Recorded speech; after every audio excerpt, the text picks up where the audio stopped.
अच्छा।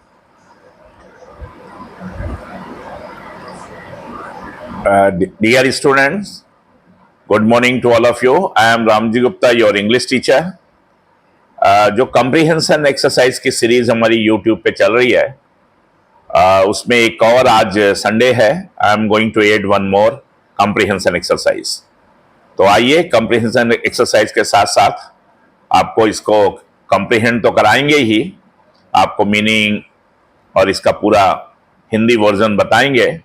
उसके साथ साथ आपको ग्रामर का पोर्शन पूरा, parts of speech, phrase, clause, tense, हर चीज बताते चलेंगे ताकि आपकी जो इंग्लिश की रीडिंग है वो फर्म अप हो और आपको इंग्लिश में जो भी समस्याएं होती हैं वो सब दूर हों और आप परफेक्ट बने. तो आइए, इसी उद्देश्य के साथ ये जो एफर्ट चल रहा है उसमें एक और कॉम्प्रिहेंशन एक्सरसाइज आज हम जोड़ने जा रहे हैं.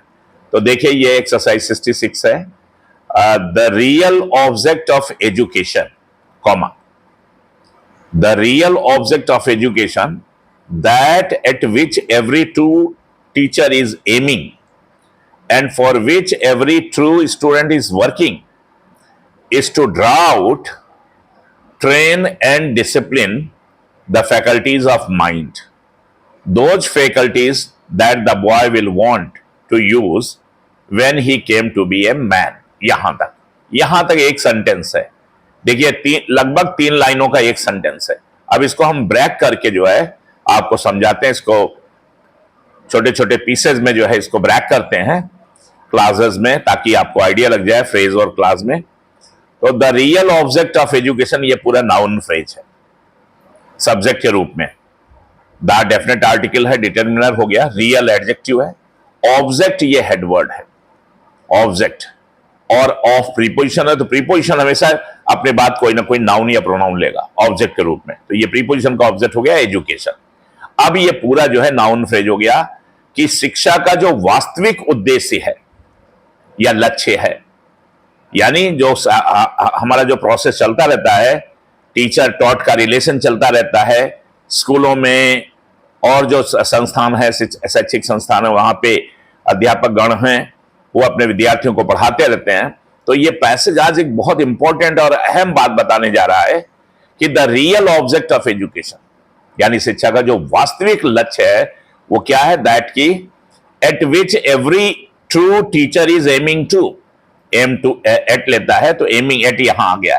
एट विच यानी शिक्षा का जो वास्तविक उद्देश्य, एट विच जिस पर कि every true teacher is aiming, यानी जिस वास्तविक उद्देश्य को लेकर के हर जो टीचर है, जो ट्रू टीचर है, सच्चा टीचर है, जिस लक्ष्य को अपने एम में रखता है बच्चे को पढ़ाते समय, and for which every true student is working, और जिस ऑब्जेक्ट को लेकर के, फॉर विच माने जिस ऑब्जेक्ट को लेकर के एवरी ट्रू स्टूडेंट्स, हर सच्चा जो है विद्यार्थी, इज वर्किंग माने परिश्रम करता है या कर रहा है. वो जो रियल ऑब्जेक्ट वो क्या है, अब आगे बताने जा रहा है. यानी यहां पर जो है सब्जेक्ट, ये जो नाउन फ्रेज लाया, उसके बाद 2 क्लास आई हैं, 2 क्लास जिसमें सब्जेक्ट और वर्ब के पेयर हैं. यानी the real object of education, शिक्षा का वास्तविक जो उद्देश्य, eight which every true teacher is aiming, जिसको कि हर सच्चा टीचर जो है एक उस उद्देश्य को बना करके जो है अपने शिक्षार्थी को पढ़ाता है. And for which every true student is working, और जिस उद्देश्य को लेकर के शिक्षा के हर सच्चा विद्यार्थी जो है काम कर रहा है, मेहनत कर रहा है, परिश्रम कर रहा है, वो सच्चा लक्ष्य जो है, सच्चा उद्देश्य शिक्षा का क्या है, इज. अब ये वर्ब आया, उस नाउन फ्रेज का वर्ब आया, ये इस ऑब्जेक्ट का इज आया, ये वर्ब. वो इज माने होता है या है, क्या है, और क्या होता है शिक्षा का वास्तविक उद्देश्य, जिसको हर सच्चा टीचर जो है, जिसको लक्ष्य बनाता है या एम बना करके, उद्देश्य बना करके पढ़ाता है अपने शिक्षार्थी को, और जिसको हर सच्चा स्टूडेंट जो है जिसके लिए मेहनत करता है, वो उद्देश्य क्या है, to draw out. Infinitive phrases हैं, to draw out, to train and to discipline. कि वो जो है वो सच्चा शिक्षा का जो वास्तविक उद्देश्य है कि वो ड्रा आउट करे. टू ड्रा आउट माने मतलब उस चीज को निकाल के लाए. टू ट्रेन प्रशिक्षित करे, एंड डिसिप्लिन अनुशासित करे. तो किस चीज को अनुशासित करे, किस चीज को प्रशिक्षित करे, किस चीज को ड्रा आउट करे अपने कैरेक्टर और पर्सनालिटी में, वो आगे बताने जा रहा है। To draw out, train and discipline the faculties of mind. Mind की फैकल्टीज को जो है वो अनुशासित करना, प्रशिक्षित करना, उसको डेवलप करना। अब ये माइंड के जो फैकल्टीज हैं वो क्या हैं, उसको आगे बताने जा रहा है। दोज फैकल्टीज, वे फैकल्टीज, यानी वे फैकल्टीज माने होता है आपका जो विकास, बौद्धिक विकास है आपका, चाहे चारित्रिक हो, चाहे आपका जो है शारीरिक हो, चाहे नैतिक हो, चाहे आध्यात्मिक हो, वो सब फैकल्टीज कहलाते हैं। यानी मन और मस्तिष्क के अंदर जो शक्तियां हैं हमारी, जिन शक्तियों का हम प्रयोग करके जो है एक श्रेष्ठ इंसान बनते हैं, तो उन्हीं फैकल्टियों की बात कर रहा है कि माइंड की फैकल्टियां, दोज फैकल्टीज, वो शक्तियां, वो आंतरिक जो है ज्योति, that the boy will want, जिसकी जरूरत होगी बच्चे को उन ताकतों की जरूरत होगी, उन फैकल्टीज की जरूरत, उन नैतिक, शारीरिक, आध्यात्मिक, चारित्रिक, व्यक्तित्व की जो क्षमताएं हैं उनकी जरूरत पड़ेगी। कब? That the boy will want, जिसकी बच्चे को जरूरत पड़ेगी, टू यूज माने प्रयोग करने की। कब? When he came to be a man, जब वह इस संसार में बड़ा हो जाएगा और एक जो है एक तरह से यंग हो जाएगा। यहां ए मैन का मतलब जब वह नवयुवक हो जाएगा और संसार में कर्म क्षेत्र में लग जाएगा। तो यहां तक एक पहला सेंटेंस है। अब देखिए इसमें कितने कितने फाइनाइट वर्ब और कितने सब्जेक्ट वर्ब के पेयर हैं, कितनी क्लासेस हैं। तो पहला तो क्लास ये मिला कि every true teacher is aiming, ये एक क्लास हो गया सब्जेक्ट वर्ब का। दूसरा है इज वर्किंग, दो क्लास हो गए। तीसरा है ये प्रिंसिपल क्लास जो इज के साथ, इन्फिनेटिव है, ये सब इज के साथ जो है ये सारे इन्फिनेटिव जुड़े हुए हैं, तो ये तीसरा क्लास हो गया। अब यहां से विल वांट, ये चौथा क्लास हो गया। और इसके बाद जो है पांचवा ही केम, ये टू बी ए मैन, ये पांचवा क्लास। तो देयर आर 5 फाइनाइट वर्ब्स। कौन कौन सी हैं? पहली finite verb is aiming, present continuous में। दूसरी finite verb is working, present continuous में। तीसरी finite verb is, verb B वाला है, इज आर एम वाला जो है लिंकिंग वर्ब है, उसके साथ इन्फिनेटिव फ्रेज जो है कॉम्प्लीमेंट के रूप में है। तीन तीन इन्फिनेटिव फ्रेज हैं, to draw out, to train and to discipline. और इसके बाद जो है नेक्स्ट क्लास है फिर आपका विल वांट, फ्यूचर इंडिफिटेंस में है। और चौथा है केम, पास्ट इंडिफिटेंस में है। तो देयर आर 5 क्लासेस। सेंटेंस को हम एक बार और रिपीट कर देते हैं, थोड़ा अच्छा सेंटेंस है। 5 उपवाक्य इसमें आए हैं जिनका मैंने आपको अभी स्पष्टीकरण दिया। तो the real object of education, जो शिक्षा जगत में जो ये सारा चल रहा है, टीचर अपने टॉट को पढ़ाते हैं, तो यहां पर जो है राइटर शिक्षा का वास्तविक उद्देश्य बताने जा रहा है। शिक्षा का वास्तविक उद्देश्य किताबी ज्ञान देना नहीं है, रटाना नहीं है, उसको क्रेमिंग नहीं कराना है कि तोते की तरह से वो कुछ रट ले ना।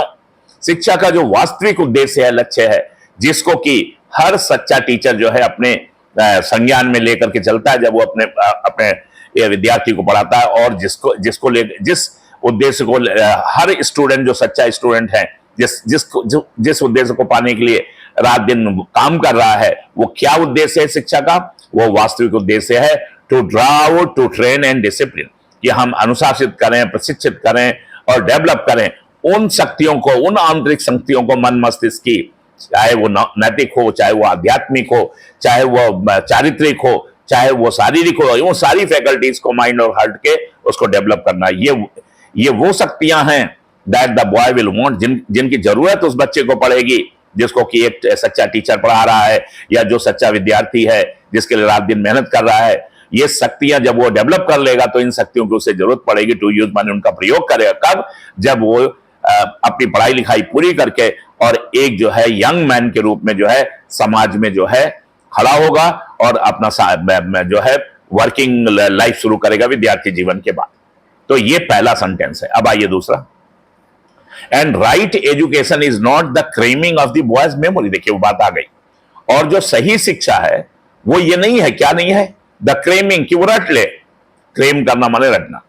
द क्रेमिंग, कि ये जिरंडियल फ्रेज है, जिरंड है, ये नाउन के रूप में काम कर रहा है, द डेफिनेट आर्टिकल लगा हुआ। ये वर्ब बी वाला सेंटेंस से भी है कि the right education is not, सही शिक्षा ये नहीं है क्या? The cramming of the boy's memory, कि बच्चा जो है वो क्या करे कि उसकी जो मेमोरी है बस वो रट रट करके हर चीज मेमोरी में डालता रहे, बस रट्टू तोता हो जाए, जो आजकल का एजुकेशन सिस्टम चल रहा है। समझते हैं नहीं बच्चे, बस खाली रटते हैं। तो ये ना हो, बट द इवेल्युएशन, बल्कि डेवलपमेंट, इवोल्यूशन माने development, but the evolution, EVOLUTION, evolution माने होता है डेवलपमेंट, बल्कि विकास, डेवलपमेंट हो, एंड ट्रेनिंग और प्रशिक्षण हो किसका, ऑफ हिज पावर्स, उसकी शक्तियों का, उसकी शक्तियों का, कौन सी शक्तियों का, वो शक्तियां अभी बता रहा है यहां पर, ऑफ ऑब्जर्विंग, यानी उसके अंदर जो है एक ऐसी शक्ति डेवलप करे कि जिससे वो देख परख सके, हर चीज को समझ सके, ऑब्जर्व कर सके, उसका सही मूल्यांकन कर सके, रीजनिंग, विवेकशील वो बने, यानी विवेक रूपी बुद्धि उसके अंदर पैदा हो, सही गलत का उसको ज्ञान करने की ताकत उसके अंदर आए, एंड जजिंग, और निर्णय लेने की क्षमता उसे आए। तो इन शक्तियों का जो है ये देखने परखने की और विवेक की, सही गलत क्या है, और फिर सही जो चीज है उस पर निर्णय लेने की, आगे बढ़ने की, इन शक्तियों का विकास, इन शक्तियों का जो है डेवलपमेंट, इन शक्तियों का प्रशिक्षण, उद्भव ही जो है सही शिक्षा का जो है सही शिक्षा की परिभाषा है, ना कि बच्चा जो है केवल क्लेम करे जो उसे पढ़ाई दी जा रही है। तो सही शिक्षा का उद्देश्य ये है। आगे देखिए, दूसरा सेंटेंस हो गया, तीसरा देखिए, you are not here only to pass examination. Writer ने बिल्कुल क्लियरली स्पष्ट शब्दों में यहां पर व्याख्या दी है, you are not here only to pass examination और to observe your teacher's knowledge. यानी जब विद्यार्थी स्कूल या कॉलेज में पढ़ते हैं अपने शिक्षकों के सानिध्य में, तो कह रहा है कि विद्यार्थियों केवल यही काम नहीं है कि वहां पर बैठे हुए हैं केवल परीक्षा पास करने के लिए, फाइनल एग्जाम जो है बोर्ड का उसे पास करना है, और उसमें जो है 90 से लेकर के 100 तक जो है नंबर लाने हैं ना, इतने परसेंटेज चाहिए। केवल यही जो है बड़े बड़े जो है ये इस तरह के रेटोरिक जो है स्टेटमेंट नहीं कि हमें बस 90% से ऊपर मार्क्स आने चाहिए, वो तो आगे आ जाएंगे, उससे होगा क्या। तो you are not here only to pass examinations और to observe your teacher's knowledge. और ये नहीं कि बस अध्यापक का जो नॉलेज है वो आप ऑब्जर्व कर रहे हैं, अरे उसके नॉलेज को कॉपी करके या उससे विकसित करके आपको अपनी आंतरिक शक्तियों को जगाना है, अपने अंदर ज्ञान भरना है। You are here to develop your faculties of mind. ये बात आगे देखिए स्पष्ट कर दी कि आप विद्यालय में गए हुए हैं, आप अपने गुरु के सानिध्य में गए हुए हैं, किस बात के लिए, टू डेवलप, इन्फिनिटिव फ्रेज है, डेवलप करने गए, विकसित करने गए, क्या, किनको, योर फैकल्टीज, अपनी आंतरिक शक्तियों को। ये फैकल्टीज माने आंतरिक शक्तियां किसकी, ऑफ माइंड, यानी अपने मन और मस्तिष्क की आंतरिक शक्तियों को विकसित करने गए हैं। और उसको डैश लगा के बता रहा है, स्पिरिचुअल यानी आध्यात्मिक शक्तियां, आध्यात्मिक शक्तियां जो है जो आपको पावर देंगी, एनॉर्मस पावर देंगी, इंटेलेक्चुअल यानी बौद्धिक शक्तियां, मॉरल यानी चारित्रिक शक्तियां, नैतिक शक्तियां, और फिजिकल शारीरिक शक्तियां। इन सारी शक्तियों का, इन सारी क्षमताओं का जो है विकास करने के लिए आप जो है अध्यापक के पास गए हैं। आप ये नहीं कि खाली उनकी सुनी सुनाई बात जो है आप उसे अपने दिमाग में ले जा रहे हैं और आपके दिमाग में परीक्षा पास करने का चल रहा है एक उद्देश्य, और एक चल रहा कि हाँ अध्यापक महोदय हमारे जो है नॉलेजेबल, उससे कुछ होने वाला नहीं है। बल्कि विद्यार्थी विद्यालय में गए हुए हैं, अपने अंदर जो है उनके अंदर जो मन मस्तिष्क है उसमें जो शक्तियां जो है निहित हैं, उन शक्तियों को विकसित करना, उनका विकास करना, उनको खूब मैक्सिमम जो है उनकी हाइट पे ले जाना, ताकि आपके अंदर जो है आप जो है शक्ति पुंज बन सकें, आध्यात्मिक शक्ति का, बौद्धिक शक्ति का, चारित्रिक शक्ति का और शारीरिक शक्ति का। डैश लगा के फिर बता रहा, सो दैट, ताकि, ये सो दैट यहां पर ज्वाइनिंग वर्ड है, ताकि हियर आफ्टर, ताकि जब आप यहां से जाएं यानी विद्यालय से या गुरु के सानिध्य से जब निकले आप, तो यू में यूज देम, आप उन शक्तियों का प्रयोग कर सके, उन फैकल्टीज का प्रयोग कर सके। किस उद्देश्य के लिए, खाली पैसा कमाने के लिए नहीं, इन द सर्विस ऑफ गॉड, भगवान की सेवा के लिए। देखिए उद्देश्य देखिए कहां, अगर आप कुछ मान लीजिए आप हो भी गए बहुत बड़े बड़े विद्वान, लेकिन अब जाकर के केवल सिर्फ जो है डॉलर में रुपया कमा रहे हैं, ना अपने देश की सेवा करें, ना अपने पेरेंट्स की सेवा करें, तो उसका भी कोई मूल्य नहीं है। यहां स्पष्ट लिखा राइटर, यू में यूज देम, आप इन फैकल्टीज का अपनी में जो है spiritual, intellectual, moral, physical faculties का किसमें यूज करें, इन द सर्विस ऑफ भगवान की सेवा में। भगवान ने आपको यहां भेजा है भगवान की सेवा में, उसका गुणगान करने के लिए, एंड मेन, और मनुष्यों की सेवा के लिए।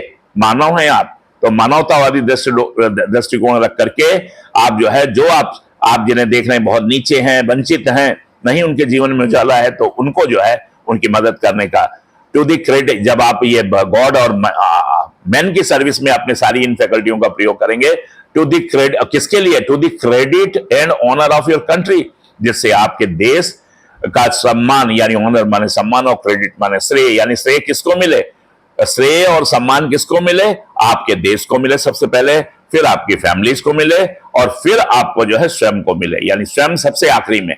पहले देश के लिए सम्मान मिले और देश को श्रेय मिले कि भाई आप इस देश में जो है, जिस देश के आप भी रहने वाले हैं, मान लीजिए भारत देश के हैं, तो भारतवासी के रूप में आप जो है श्रेय मिले आपके देश को, फिर आपकी फैमिली गौरवान्वित हो उससे, और अंत में जो है आप स्वयं भी गौरवान्वित हो कि आपका जो उद्देश्य है वो पूरा हुआ विद्या अध्ययन का, और आपने अपनी फैकल्टीज को डेवलप करके भगवान और लोगों की सेवा में समर्पित किया और अपने देश को ऊंचा उठाया, उसके नाम को, उसके झंडे को, और अपने परिवार का नाम ऊंचा उठाया, और अंत में जो है स्वयं को भी जो है गौरवान्वित किया। ये उद्देश्य होना चाहिए शिक्षा का मेरे ख्याल से। ये पैसे जब आपको क्लियर हो गया होगा, आइए क्वेश्चन आंसर पे आते हैं। नीचे मीनिंग देखिए, ऑब्जर्विंग जो यहाँ पर जीरंड के रूप में है, ये देखिए powers of observing, reasoning, judging, ये तीनों जीरंड है। तीनों इधर देखिए, ऑब्जर्विंग माने देखना परखना, क्रेमिंग में मेरे ख्याल नाउन के रूप में, जीरंड के रूप में आया, द आर्टिकल लगा हुआ है। रटना, रीजनिंग, तर्क करना, जब आप सही गलत का जो है आपके पास पावर होता है। जजिंग यानी निर्णय लेना, जज करना, आप जो है निर्णय ले सकते हैं और सही गलत को छोड़ करके सही के पक्षधर हो सकते हैं। तो ये सब जब आपके अंदर शक्तियां होंगी, तो ये मीनिंग था, सब जीरंड के रूप में जो है या नाउन के रूप में प्रयोग हुआ है वाक्यों में। अब आइए क्वेश्चन आंसर में, what is the real object of education? What is the real object? क्या वास्तविक जो है उद्देश्य होना चाहिए, लक्ष्य होना चाहिए शिक्षा का? यह है शिक्षा का वास्तविक उद्देश्य क्या है? हम लोग कहीं ऐसा तो नहीं कि भटक रहे हों और गलत शिक्षा जो है, शिक्षा प्रणाली हमारी गलत रास्ते पे चल रही हो। तो ये राइटर बताने जा रहा है कि शिक्षा का वास्तविक उद्देश्य क्या होना चाहिए। How does the right education help? अगर सही शिक्षा मिल रही है शिक्षार्थी को, तो वो किस तरह से, कैसे मदद करती है किसको? शिक्षार्थी को। किस बात के लिए? कि वो डेवलप कर सके। How does the right education help develop माने टू डेवलप करने में, ये बेयर इंफिनिटिव है कि किस तरह से वो डेवलप करे द फैकल्टीज ऑफ माइंड, अपने माइंड की फैकल्टी, अपनी माइंड की क्षमताओं को, अपनी चारित्रिक, बौद्धिक, शारीरिक, आध्यात्मिक क्षमताओं को जो है डेवलप करने में वो शिक्षा कैसे मदद करती है, इसका भी आंसर आपको देना है। नीचे 2-3 और क्वेश्चंस हैं, सिर्फ ये बता देते हैं कि वो क्वेश्चन क्या कह रहा। How can one make use of one's knowledge? कोई भी व्यक्ति जो है, वन का मतलब यहां पर जो है ये है कि कोई व्यक्ति, ये सब्जेक्ट है, वन यहां पर प्रोनाउन है, ये इंडेफिनिट प्रोनाउन, कि कोई भी व्यक्ति जो है हाउ कैन मेक, कैसे मेक करता है, कर सकता है। मेक यूज ऑफ माने प्रयोग करना, तो कैसे वो प्रयोग कर सकता है वंस नॉलेज माने अपनी ज्ञान का। कोई व्यक्ति पढ़ लिख करके निकला है, ज्ञानवान हुआ है, उसकी जो फैकल्टीज हैं वो डेवलप हुई हैं, इवोल्यूशन एंड ट्रेनिंग उसकी पूरी हुई है, तो वो किस तरह से जो है उनका प्रयोग जो है वो अपने ज्ञान का करे। यहां पर क्लियर बताया कि भगवान की सेवा में, in the service of God and man, to the credit and honour of first your country, second your families, and third and lastly yourselves. तो ये आंसर इसका हो जाएगा, give a summary of the above passage. तो इस passage की summary हो जाएगी संक्षेप में। तो मेरे ख्याल से ये वीडियो जो है अब यही समाप्त होता है। ये कंप्रीहेंशन आपको बिल्कुल क्लियर हो गया होगा कि शिक्षा का क्या उद्देश्य होना चाहिए वास्तविक, और शिक्षा पाने के लिए जब आप अपने गुरुओं के पास जाते हैं तो जो ट्रू टीचर है उसका क्या एम होना चाहिए, और जो ट्रू स्टूडेंट है वो जो है किस तरह से उसे काम करना चाहिए, या किस उद्देश्य को ध्यान में रख करके उसे रात दिन मेहनत करनी चाहिए क्या पाने के लिए। ये सारी बातें जो है इस पैसेज में क्लियर हो गई हैं। तो बस यहीं पर जो है आप विराम लेंगे। Thank you very much.